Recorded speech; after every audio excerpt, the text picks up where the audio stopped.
to my channel.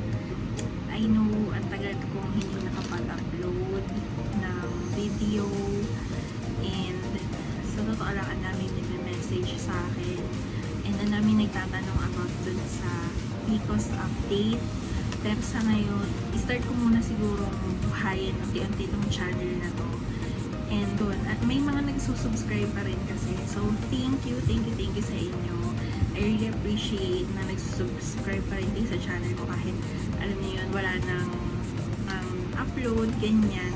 Tapos, yung huli kong upload, parang sobrang tagal na. So, yun, unti-unti ko munang bubuhayin ulit yung channel. And, busy sa work, sisikapin ko na, yun, makapag-upload ng videos. Ayan, ganyan. So, itong video ko ngayon is a mini haul. So, mini haul ng bagong Korean store na to. Ewan ko kung matagal na sila sa Philippines, pero ito siya. Yung Yoyoso. Ayan. Start lang tayo dito sa Yoyoso kasi dito konti yung binili ko. Kung anik-anik lang po kasi nga tinry lang naman namin napadaan lang ang doon. So, itong Yoyoso na to ay sa Vista Mall sa Santa Rosa, Nuwari. So, mga items na meron ako dito. Tingnan nyo naman. So, mga gamit sa bahay. Ito ay patungan ng mga maiinit na kaldero, kasirola, ganyan. So, yun yung style niya. Diba? Ang cute. Ano to? 59 pesos. Ayan. So, para siyang, ano diba? Miniso, momoso. Diba? And then, ito ang sawa ko bumili nito. Basta yung dental floss. Ayan. So, medyo marami na din siya. Ayan o. Ito, so para mapalitan na yung ang ginagamit kasi na yung pambukas yung mga dilata namin sa bahay ay yung kutsilyo na matulis na walang handle. So, bumili kami ng can opener doon. 149 pesos. Nakikita ko to kay Hamzy, yung Korean na nag-mukbang. Ito, yung pang-handle. Yung handle ng ano, ay pang-handle, pang-hawak dun sa mainit, diba? Kapag may mainit na kawali or kaldero, ayan, ito yung pang-gaganan mo. Cute. Ano to? 49 pesos yung purpose ng pagpasok ko dun sa store na yan kasi lagi kong mawala ng hair tie. So, bumili ako ng dalawa. 49 each. Pero meron pa silang mga bundle doon. Pero pang bata kasi yung kulay. Kaya ito na lang yung binili ko. Ayan, medyas. So, ito naman, asawa ko yung bumili nito. 59 pesos. Ayan. May mga makeup din doon. Basta maraming gamit sa bahay. Tapos, meron pang isa. Yung, ito, kaya wala na siya dito sa plastic kasi nagamit ko na siya. Yung Sakura Aromatherapy Essential Oil, ayan. Ang bango nito sa kwarto. Yung, alam niyo yung pinapatak sa tubig. Ayan, ito siya. So, hindi kasi sa akin pwede yung mga humidifier ba yun? Dehumidifier, yung may umuusok-usok. Kasi may asthma ako. So, hindi siya pwede sa akin. So, ang binili namin, alam niyo yung para siyang, ano yun yung lalagyan, tapos may lalagyan ng kandila sa ilalim, and then merong lalagyan ng tubig sa ibabaw. Tapos, lagyan mo siya ng tubig, tapos papatakan mo siya ng essential oil, and lalagyan mo siya ng kandila. Tapos, yun, sobrang babango na yung room, or ano ba, pwede siya sa may mga allergic rhinitis, sa may mga asthma, yan. Meron kami, ito, meron pa akong isa doon, yung bamboo, and then yung calming lavender, ayun, yun yung pinapatak ko. Ito, random na lang to siguro. Kasi, hindi to lahat ay Watsons. Here. So, ito, nadaan lang kami sa all green kasi yung lips ko dito banda, ano siya, para siyang may blisters. Kasi basta nagsusugat siya kapag yung sa panahon, yung yan, yung naka-aircon kami. Pag sobrang lamig, nagda-dry siya tapos nagsusugat. So, I need, although meron akong Carmex, yung Carmex kasi parang may anghang siya. And bumili ako ng Human Nature na lip balm. Tinted lip balm to. Guava jelly. Alam ko na nag-trending to dati. Parang ang daming ano dito, nagandahan dito. Ayan o, maganda yung color niya. Parang pwede daw for everyday. Ayan nga natin. Ayan o, maganda siya. Ayan o, maganda niya ba?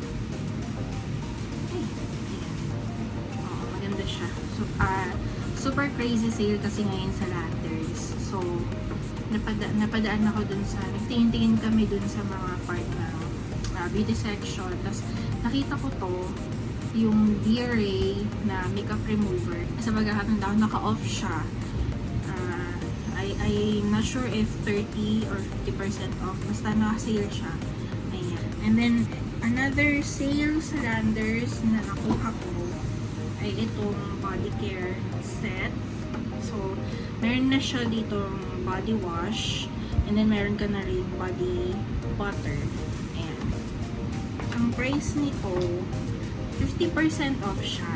So, yung original price niya is parang nasa 500 plus. Tapos, nakuha ko siya ng 200 plus. Inopen ko kanina yung mango na body butter. And super bango. Ayan o. Kita niyo ba siya? So, ang instruction, after maligo, ilalagay siya. Bango guys. Grabe.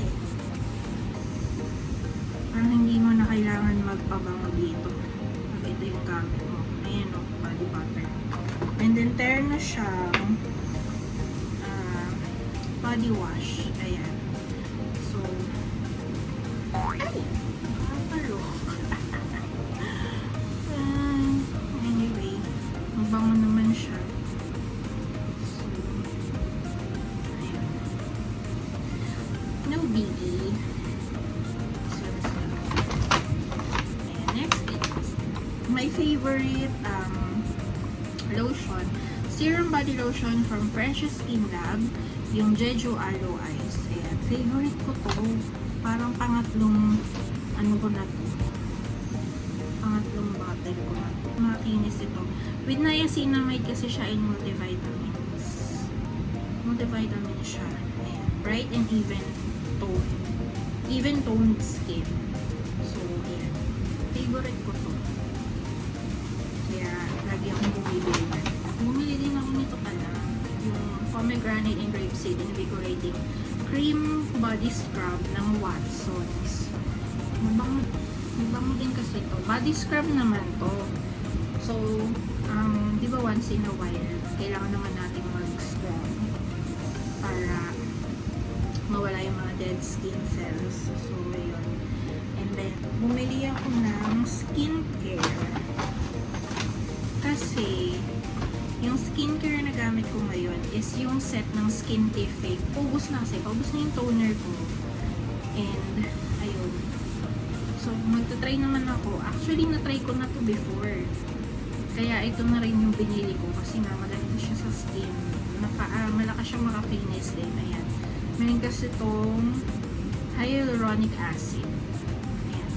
10 times vitamin C. So, brightening toner. And then, ito naman yung brightening foam cleanser. Ayan. And then, ito yung brightening water drop cream. So, ano ba ito? Parang siyang moisturizer ba to? So, ito. Bumili ako ng lip serum from YOU or U ba yun? Yung pronunciation ng brand na to. Basta yun. Bili ko sa Sakura, no? Sakura Shimmer din to. Ayan. Tignan nyo ba? Sakura Shimmer. So, ito siya. Ito yung itsura niya. Ayan. Ang liit lang niya. Pero, may shimmer siya. Tingnan natin dito. Ano siya? Patal lang yung kulay. Hindi mo no, kung makikita nyo ba? Ito. Super subtle yung color. Anyway, lip serum lang naman kasi ito. Parang bibigyan niya lang ng glow yung lips. Sensational liquid matte na lip tint. What do you call the shade? NU02 Strip It Off. So, I'm not sure if yung mga ng shade niya, but ano naman nalagyan niya? Ayan o, ano ba? Ano na ilalagyan niya? Let's see yung okay, meron siyang amoy.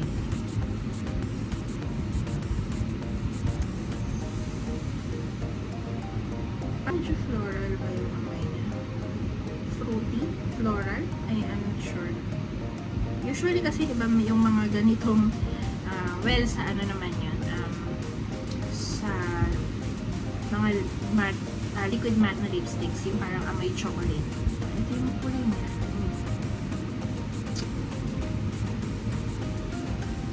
Oh, liquid matte. Pero parang hindi siya drying. But I'm not sure, ha. Ito, try pa natin. So, this one is from Maybelline. This one as well. Superstay Vinyl Ink Peachy ang kanyang ang tawag dito, shade. Grabe naman ang pagkakatay niya. Let's open. Sirain ko na. Sirain na natin. So, ito siya.